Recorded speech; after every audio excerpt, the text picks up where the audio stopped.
할렐루야. 오늘도 이렇게 밝은 모습을 보니까 참 좋습니다. 두 번째 모임에 오니까 벌써 저도 바이샘 교회 성도가 된 것 같습니다. 예, 아멘이라고 하네요. 제가 좀 당황스러운데요. 어제도 참 좋았습니다. 어제 우리 바이샘 교회 우리 찬양팀 너무 좋죠. 저는 개인적으로 참 큰 은혜를 받고 있습니다. 어떻게 이렇게 짧은 시간에 하나님의 임재가 임하고 또 주님께 이렇게 쏟아낼 수 있을까? 얼마나 많이 준비했을까? 이분들의 영성을 느낄 수 너무 감사하고 또 이분들 앞에서 비출 수 있는 그 예수님을 볼 수 있어서 또한 감사했습니다. 그 찬양의 진심을 넘어서는 전심의 찬양팀. 그런데 또 한 가지 특징을 저는 어제 발견하게 됐습니다. 먹는 것도 진심이구나.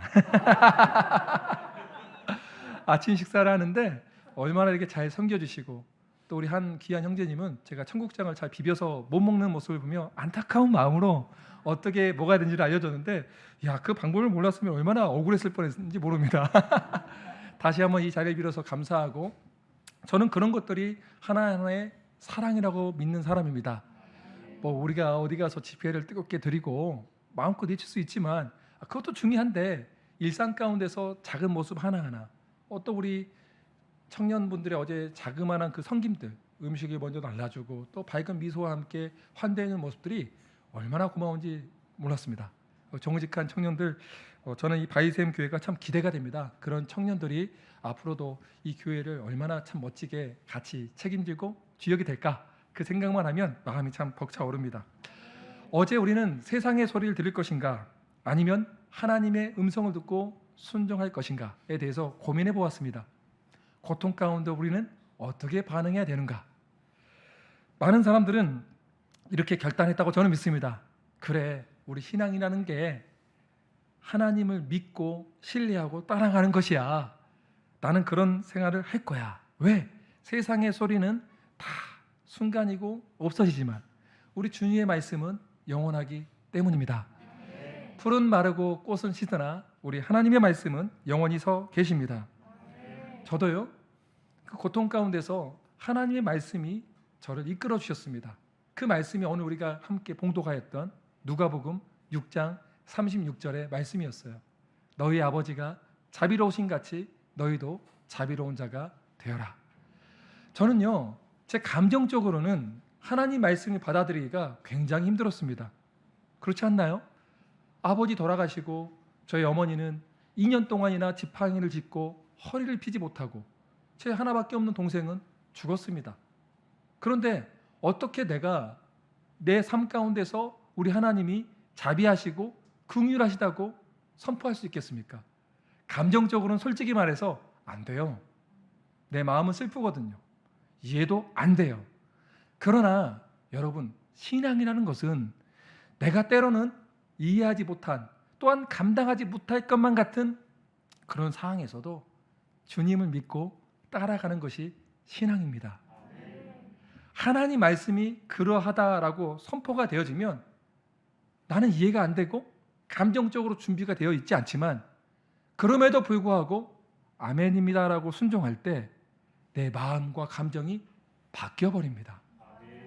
쉽게 말해서 느헤미야서를 보면 느헤미야 성벽을 재건한 뒤에 1세대의 기성 신앙인들은 참 많이 울었습니다.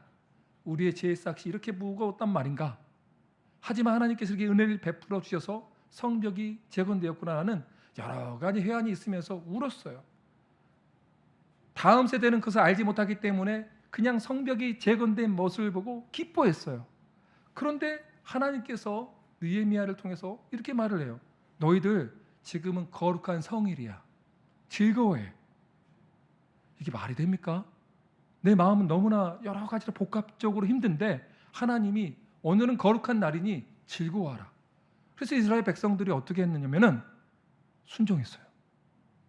여호와를 기뻐하는 것이 너희의 힘이니라. 그것을 순종했더니 정말 거짓말같이 많은 사람들 가운데 하나님의 기쁨이 임하는 거예요. 하나님의 말씀을 믿고 순종했는데 그리고 났더니 기쁨이 임하는 거예요. 그런데 많은 신앙인들은 착각해요. 내 마음에 기쁜 일이 있을 때 내가 하나님을 기뻐해야지. 문제가 해결되었을 때 내가 하나님을 즐거워해야 되지. 그렇지 않다라는 거예요. 저도 이 사실을 깨닫기 위해 수많은 세월을 흘러보내야만 했습니다. 성경도 놀라지 마세요. 자랑하려고 하는 게 아니라 정말 진리가 맞다면 그 진리를 알고 싶어서 100독 이상 했어요.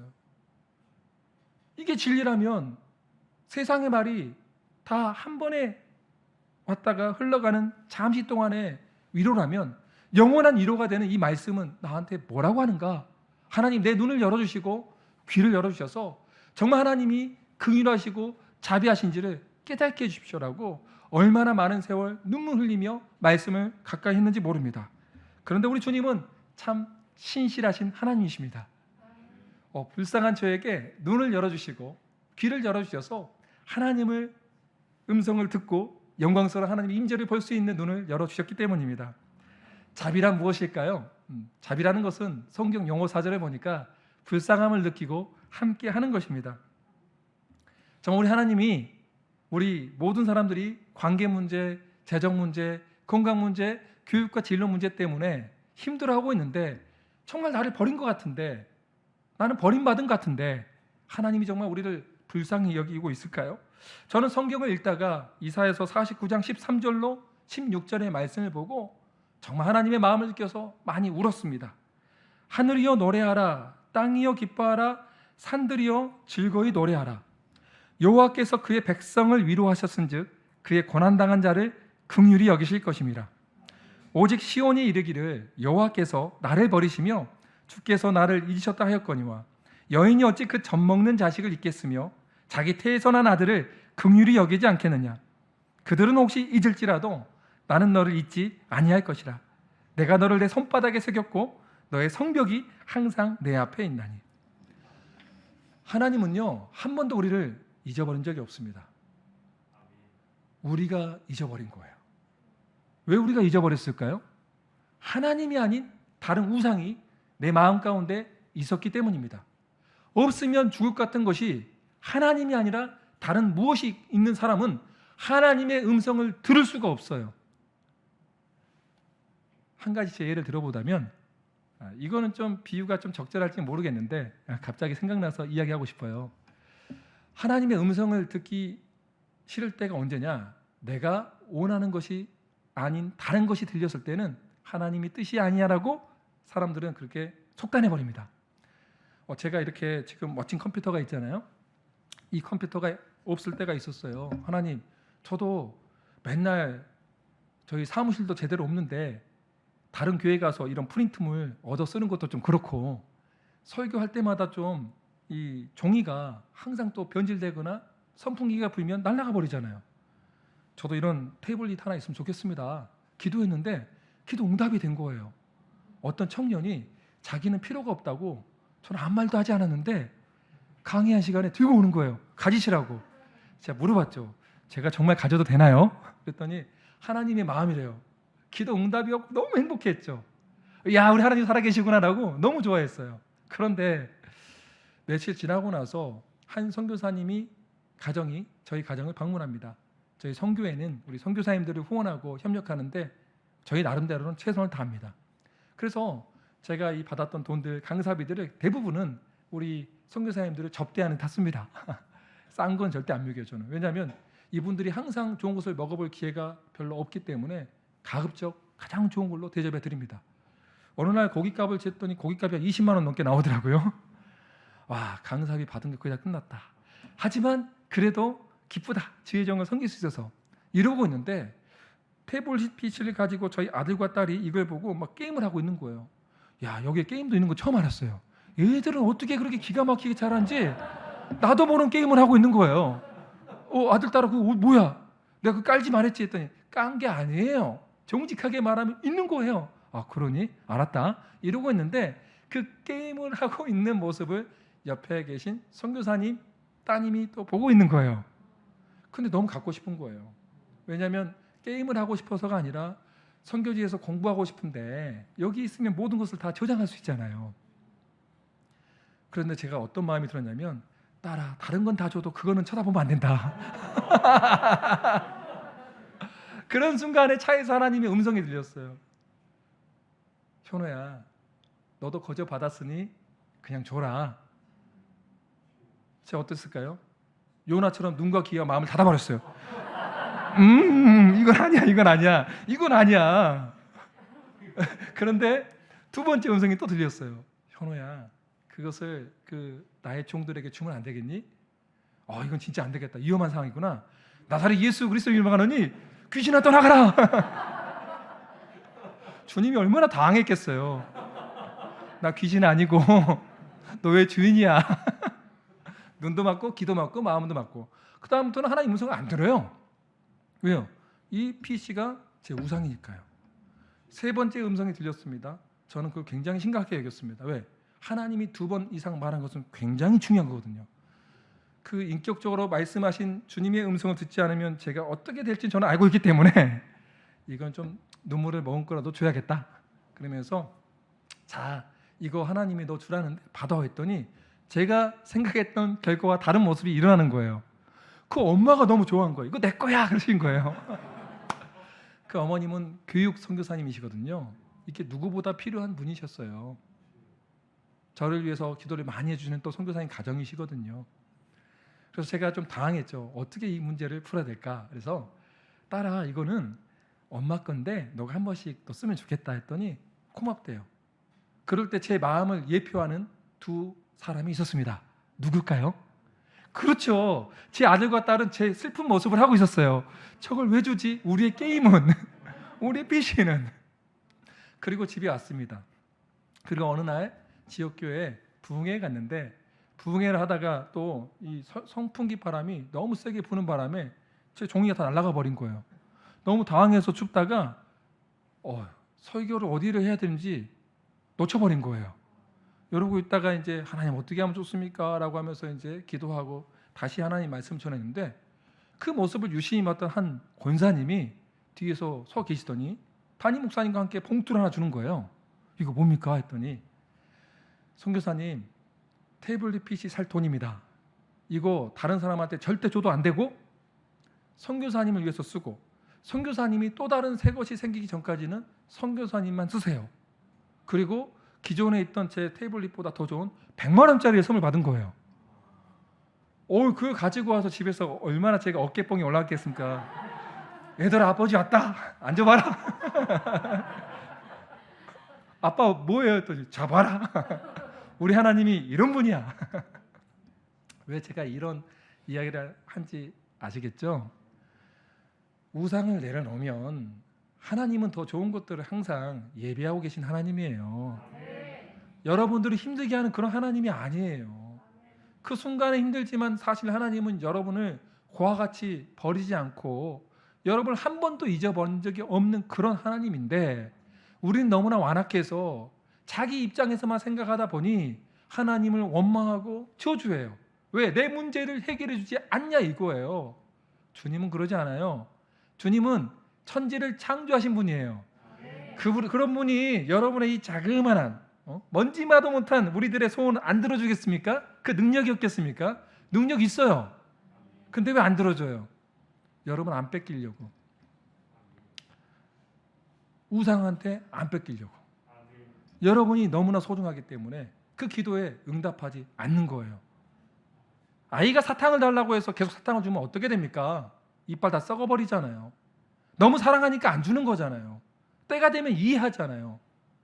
주님이 그런 분이라는 거예요. 우리 주님은 인격적인 분이라는 거예요. 얼마나 이 표현이 아름답습니까? 젖 먹는 자식을 어떻게 해?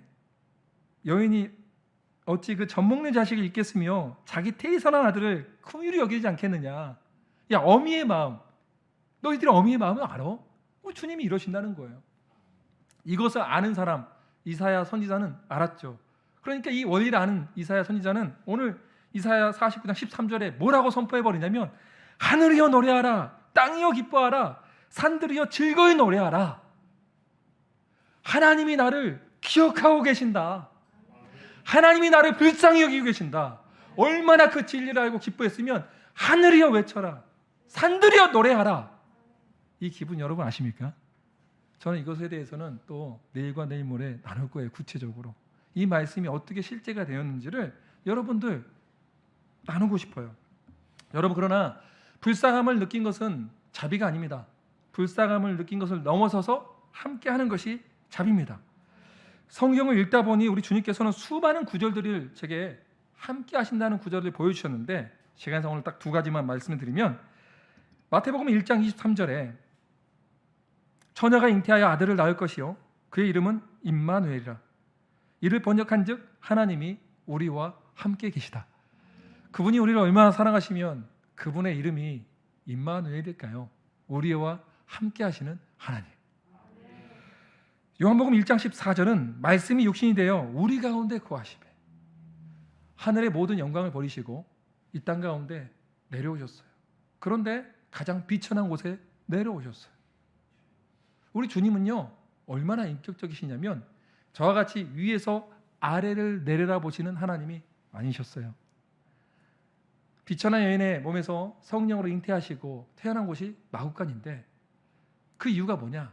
우리의 눈높이에 맞춰서 우리를 존중하고 우리를 존귀히 여기기 위해서 그런 모습으로 태어나셨어요.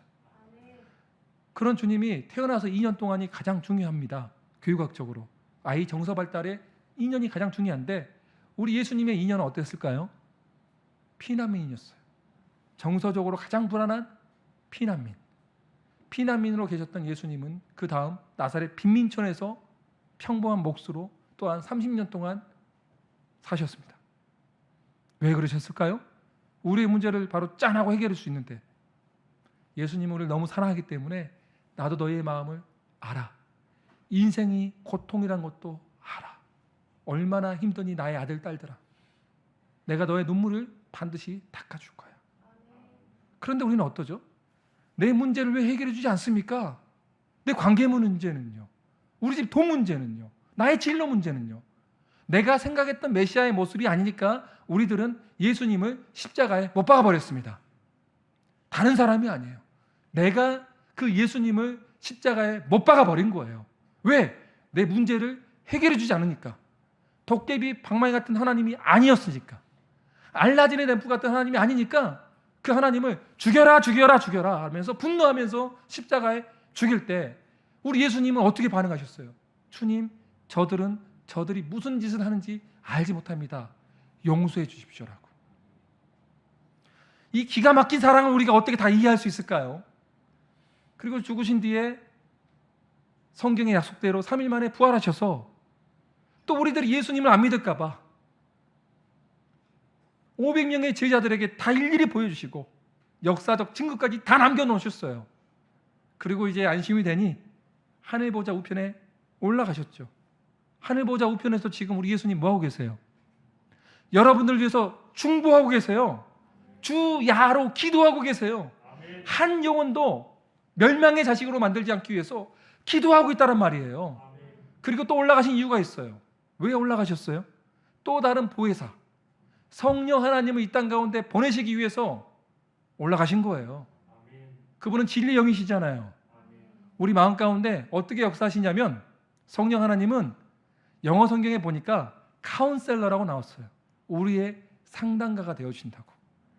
저는 상담할 때 정신병원에서도 안 되고 상담학 박사한테도 안 된 분들을 저한테 상담을 하라고 오면은 어떻게 하냐면은 저는 금식을 합니다. 또한 금식하며 기도합니다. 성령님 가르쳐 주세요. 저 영혼을 어떻게 살려야 됩니까? 세상의 지식도 안 됩니다. 그런데 제게 왔던 50커플 이상의 부부 중에 한 커플도 이혼한 가정은 없습니다. 제가 뛰어나서 그랬을까요? 아니요. 성령님이 보혜사가 되어주셔서 상담가가 되어줬기 때문입니다. 이 기가 막힌 진리를 모르니까 엄한 데서 사이비를 만나고 이리를 만나고 영혼까지 다 털리는 거 아니겠습니까? 성령 하나님이에요. 그분이 가르쳐 주는 거예요. 그분은 또한 우리의 헬퍼가 됩니다. 조력자가 되어주신 거죠. 우리 인간이 어떻게 하나님의 뜻대로 살 수 있겠습니까? 없어요. 냉정하게. 바리새인들이나 하나님의 뜻대로 살 수 있다고 위선적인 행동을 하는 것이지, 하루라도 성령 하나님의 임재와 능력이 없다면 하나님의 뜻대로 살 수 없는 것이 바로 우리 존재라는 거예요. 그것을 인정할 때 주님이 일하시기 시작하는 거예요. 또한 우리 성령 하나님은 우리의 참된 위로자가 되십니다. 컴포터. 사람의 이론은 한계가 있죠. 그러나 성령 하나님은 여러분들을 늘 위로하시며 진리의 길로 인도해 주신다는 것입니다. 여기에 대해서 하고 싶은 말이 너무나 많은데 절제해야겠습니다. 이런 성경의 말씀이 우리 삶 가운데 풀어지는 것이 하나님과 동행하는 삶이 아닐까요? 부족한 종에게 하나님은 그것을 실제로 보여줘 주셨습니다. 2005년 여름에 하나님께서 성경 삼독을 하는 감동을 주셔서 열심히 3번을 읽었습니다. 처음에는 성경 읽기가 힘드니까 현대인의 성경으로 읽었습니다. 읽기가 쉽더라고요. 삼독을 짜냈더니 뭐 하늘문이 열리고 천사들이 빵빠레를 불어주고 지원호 선교사님 성경 삼독을 축하합니다. 이런 것들은 막 기대했어요. 남들은 환상도 보고 능력도 나타난다는데 저는 아무것도 안 나타나더라고요. 굉장히 섭섭하더라고 하나님께. 하나님 섭섭합니다. 삼독했는데 순종했는데. 그랬더니 하나님께서 제게 이사야서 43장 이전의 말씀을 주시는 거예요. 내가 물 가운데로 지날 때 내가 너와 함께 할 것이라. 강을 건널 때 물이 너를 침몰하지 못할 것이며 내가 불 가운데로 지날 때 타지도 아니할 것이요 불꽃이 너를 사르지도 못하리니. 이 하나님이 나와 함께 하신다는 사실이 진짜로 믿어지니까 유학생 신분으로서 교통사고 나서 제가 이석증이 걸렸거든요. 8개월 동안 매일 아침마다 헛구역질을 했어요. 매일 아침 헛구역질하고 재정은 없고 공부도 안 되고. 제가 제일 공부 과목 중에 못하는 게 영어거든요. 그런데 영어를 가장 못한 인간을 캐나다로 보내셨으니 얼마나 괴로웠겠습니까? 하루하루가 어떻게 보면 저한테는 너무나 불같은 고난의 현장이었는데 이 말씀을 주시니까 행복한 거예요. 너무 행복한 나머지 사랑하는 아내에게 여보 우리 집에 얼마 있어요? 물어봤더니 5만 원 있대요. 한국 돈 5만 원. 그 돈 갖고 LA 가입비 사서 전도합시다 라고 했더니 아내가 너무 저는 결혼을 참 잘했습니다. 그래도 등짝 스매싱을 날려주지 않고 자기 임신한 상태인데 제가 레스토랑 한번 제대로 데려간 적이 없었거든요. 요즘 보니까 산후조리원에 100만 원짜리 입양을 보낼 때마다 한 번씩 마음이 미어집니다. 왜 나는 우리 아내한테 저렇게 못했을까? 그런 여건도 안 되고 늘 미안한데 저는 또 하나님을 또 너무 기뻐한 나머지 속도 없이 좀 지혜롭게 말해야 되는데 너무 흥분한 나머지 여보 전도합시다 라고 하니까 그래도 아내가 하나님의 영광을 위하는 것이라고 하니 그 참 좋은 생각이라고 하겠다고 또 섬겨주는 거예요. 그리고 나서 믿지 않는 우리 유학생들을 집에 데리고 와서 LA 갈비를 먹이려고 하는데 그 당시에 타워 팰리스 사는 아이들이었어요. 한 거의 20년 전이면 얼마나 부자였겠습니까? 그런 아이들이 이제 왔는데 자동차도 외제차지 멋진 차를 끌고 왔는데 우리 집 보니까 지하인 거예요. 지하. 형 이런 데 살아요? 왜? 우리 집에 갈비도 있는데 너 김치도 있는데 너 없잖아. 그건 그런데 우리가 사줘야 할 것 같은데 야 일단 들어와 했더니 애들이 삐죽삐죽 들어오더라고요. 제 아내가 좀 요리를 잘해요. 그런데 그 요리를 먹는데 임신한 형수한테도 좀 먹어봐라 해야지 이 녀석들이 얼마나 맛있었으면 자기들끼리 다 먹더라고요. 그리고 나서 이제 배가 부르면 사람이 기분이 좋아지잖아요. 여기서도 음식 전도 당한 사람들 많이 있죠. 바이셈의 역사를 알고 있습니다. 저도 그런 식으로 전략을 짜서 참 먹는 게 힘이 있더라고요. 먹는 건 때론 진심일 필요가 있어요. 하나님의 영광을 위해서.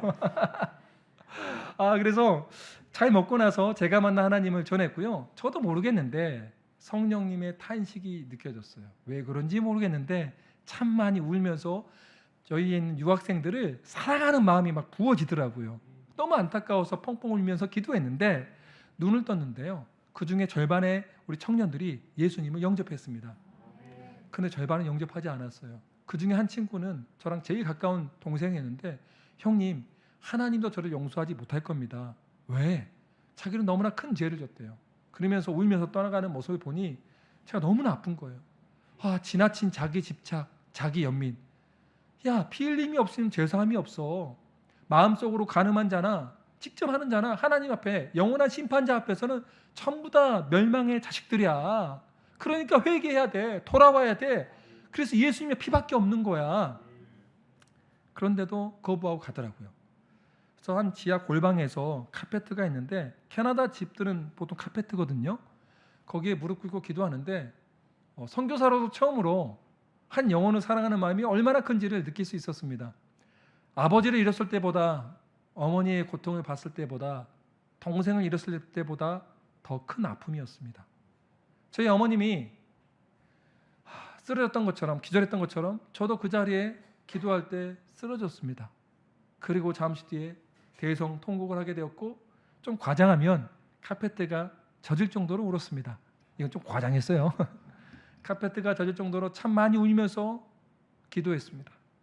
비로소 저는 아버지의 마음을 알아가게 됐던 것이죠. 고린도후서 6장 9절로 10절은 이런 말씀이 있습니다. 우리는 표준 세번역 성경에 보니까 이름 없는 사람과 같으나 유명하고 죽은 사람과 같으나 보십시오 살아 있습니다.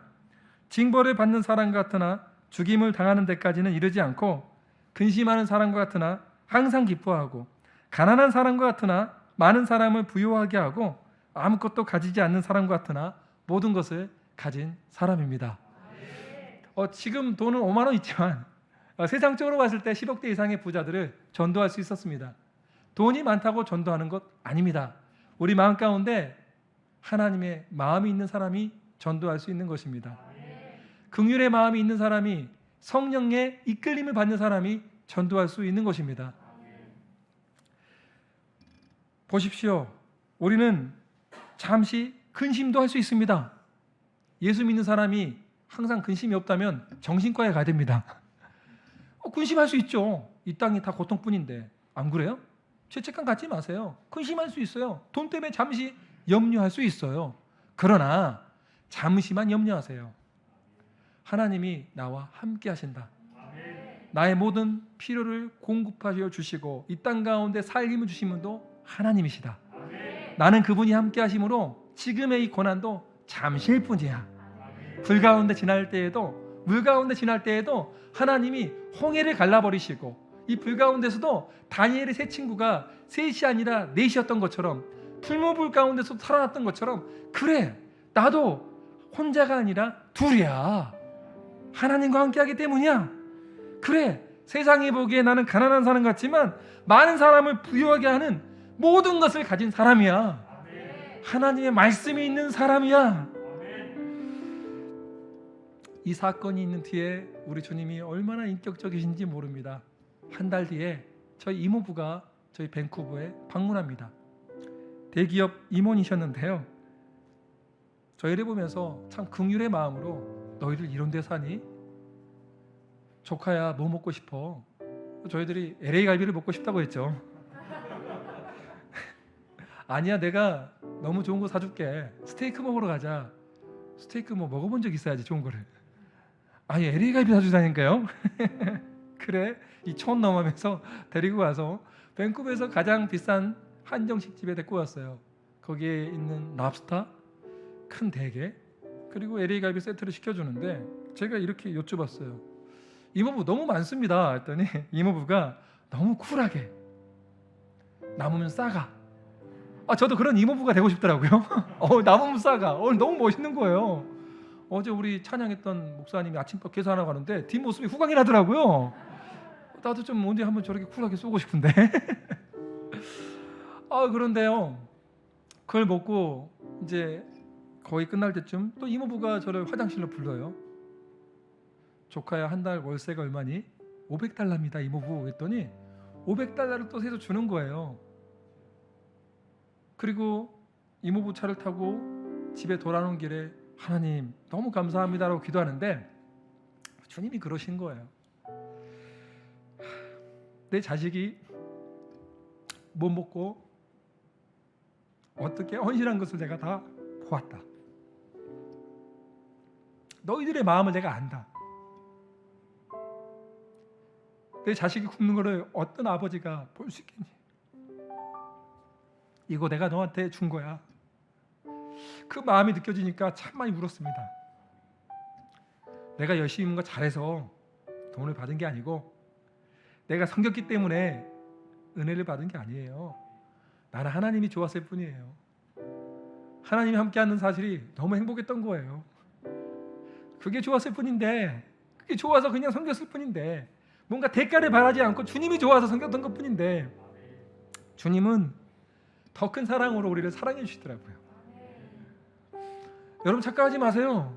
뭐 11조를 많이 내니까 다른 사람 섬겼으니까 하나님 내게 복 주겠지. 아니에요. 그런 거 안 해도 우리는 충분한 은혜가 있는 사람들이에요. 하나님이 함께하는 것만큼 가장 큰 위로와 기쁨이 어디 있겠습니까? 이것을 알고 나니까 주님이 비로소 이제 너도 자비하여라 라는 것들을 가르쳐 주시더라고요. 성경은 순서가 중요합니다. 너희 아버지가 자비로우신 같이. 그러니까 우리 하나님이 얼마나 우리를 불쌍히 여기고 함께 하는지를 아는 사람만이 우리도 자비로운 사람이 될 수 있는 거예요. 하나님은 하나님이 누구인지를 우리에게 먼저 보여주시고 너희는 먼저 나를 알아야지. 종교 생활하지 마. 율법 생활하지 마. 나를 먼저 알아야지. 내가 너희를 얼마나 불쌍히 여기고 너희와 영원토록 함께하고 싶은데 나는 너희를 버리지 아니할 것이야. 내가 너희에게 얼마나 노하기를 더디하고 너희를 얼마나 사랑하며 인애와 자비와 긍휼과 신실한 너의 하나님인데 왜 아직도 그것을 놓지 못하고 그 우상을 붙잡고 있니? 이제 내가 얼마나 자비한지 알았지? 너도 이제 가서 자비로운 자가 되어야지 않겠니? 주님이 이러신 분이에요. 주님의 은혜를 아는 사람만이 예배자가 될 수 있는 거예요. 주님의 자비를 아는 사람이 삶의 자비로운 예배자가 될 수 있는 거예요. 한 가지만 이야기 더 하고 제가 좀 마치고자 합니다. 제가 설교가 오늘 반도 못했어요. 근데 다 하고 싶진 않아요. 왜냐하면은 제가 이 입술은 하나님의 입술을 잠시 대연하는 입술이지 내 게 아니거든요. 이 시간은. 그래서 하나님께서 여러분들에게 꼭 나누고 싶은 예화 한 가지만 하고 저는 여러분과 좀 기도하면 좋겠어요. 우리 하나님은 먼저 자비로운 사람이 누군지를 사람을 통해서 보여주십니다. 말씀을 통해서도 보여주시지만 우리 말씀을 봐서는 이해가 안 되니까 한 사람을 통해서 보여주는데 여러분들에게는 여러분의 담임 목사님일 수 있어요. 여러분들에게는 여러분의 또한 리더 목사님 될 수 있어요. 저게도 하나님의 자비와 긍휼을 한 목자를 통해서 보여주셨어요. 성경을 깨닫기 전에 새벽 예배가 끝나면 가장 늦게까지 기도했던 우리 한 목사님이 저를 1:1 양육을 시켜주셨어요. 그 당시 저는 세상에 소망이 없어서 하루에 소주 7병, 8병을 마셨던 술 주정뱅이였고 제가 토해는 토사물 위에 땡굴땡굴 구르면서 오물 냄새가 났던 그런 사람이었어요. 그런 사람을 이 목사님은 기도하던 중 성령의 감동을 받으시고 저를 안아주셨어요. 뜨겁게 안아주시면서 눈물로 기도해 주셨어요. 하나님, 누가 이 형제의 마음을 위로할 수 있겠습니까? 누가 이 형제를 감히 사랑할 수 있겠습니까? 내가 죽어서라도 이 형제가 살 수 있다면 하나님 그러게 해주십시오.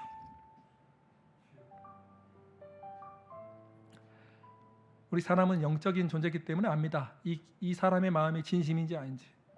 저는 그때 큰 충격받았습니다. 진심이었어요. 성령이 임하니까 내가 죽어서라도 이 형제가 살 수 있다면